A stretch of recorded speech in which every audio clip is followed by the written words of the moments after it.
Hai, Florin! Dă-i! Dă-i! Gol! Bine, mă, Justine! Justine! Foarte calmă! Ce faci?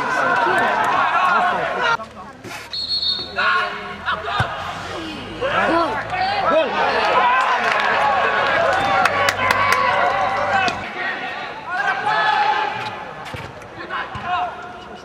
Ieși!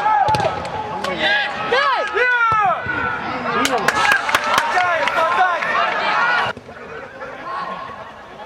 Șut!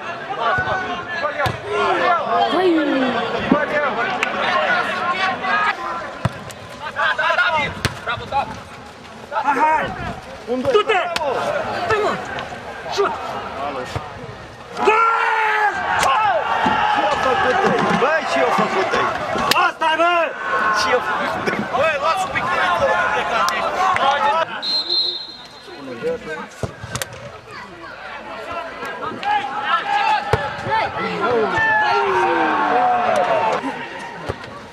Du-te! Du-te!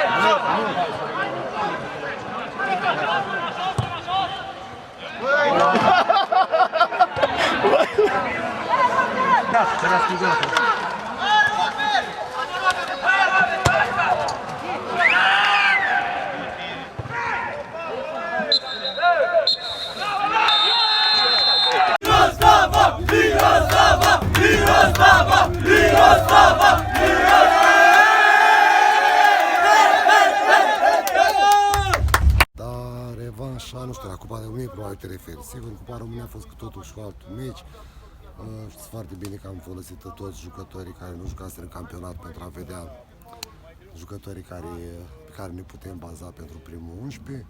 Astăzi a fost un meci nu decisiv, să zic așa, pentru noi, dar un meci foarte, foarte important, pentru că veneam totuși după două etape în care am pierdut 5 puncte. La Rădăuți, două acasă cu Șomuzu și atunci, în cazul, Doamne ferește, de unei înfrângere astăzi, puteau distanța echipele din față la 5-6 puncte de noi.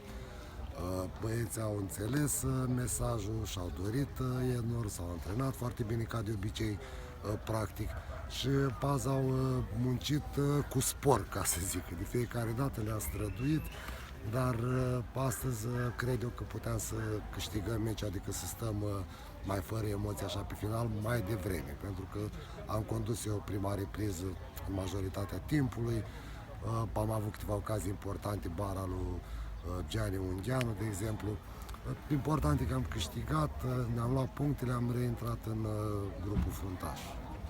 E prematur după 6 etape să vorbim de cel mai bun atac, cea mai bună apărare. Păi, da, mă bucur, ce pot să spun.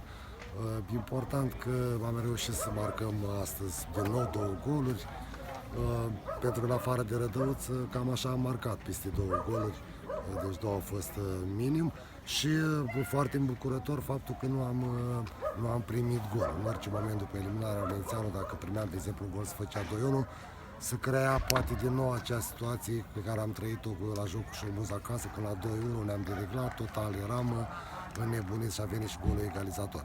Mă bucur că băieții au rezistat, s-au apărat foarte, foarte bine. Am avut și un suport din nou în Jean, un portar care are experiență și practic dă încredere întregii echipe.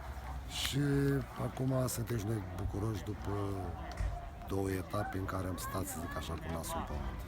Nu putem spune niște meciuri mai ușoare. Teoretic, da, pentru că sunt echipe, să zicem, nou promovate. Borca, Vasluiu, Pașcaniu, în schimb, pot apărea, nu, la fotbal surprize. Acum avem o situație foarte delicată, în sensul că nu mai am niciun vârf de atac, doar Costin, să zic.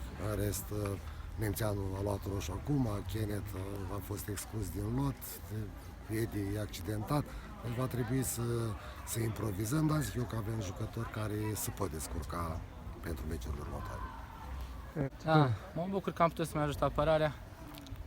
Pentru mine e un plus dacă pot să-mi ajute echipa să câștige, asta e obiectivul nostru, să luăm goluri, să câștigăm cât mai multe meciuri și la final să ne clasăm pe locurile alea 2 care ne duc la baraj și de acolo vedem dacă putem să țintim și promovarea. Un meci foarte greu, un meci de luptă cu un adversar destul de bun, pregătit fizic, care a alergat. Mi-a pus ceva probleme, dar cred că am rezolvat destul de bine acolo meciul pe fund și În față am avut jucători cu calitate care au dat 2 goluri. Îi felicit pe acest plan și mă bucur că am câștigat și din ce am înțeles suntem pe locul 1. Asta e foarte bine pentru noi, sperăm să rămânem acolo. Au avut și ei câteva ocazii, am avut și noi câteva ocazii, eu zic că la final a fost un scor echitabil, victorie meritată din partea noastră și puteam să ne scriem un gol, zic eu. Nu sunt chiar ușoare, vedeți că Borca a condus la 1-0 la Foresta, Pașcani, am înțeles că mai venit câțiva jucători, Vaslui e o echipă foarte tânără care aleargă, pune piciorul.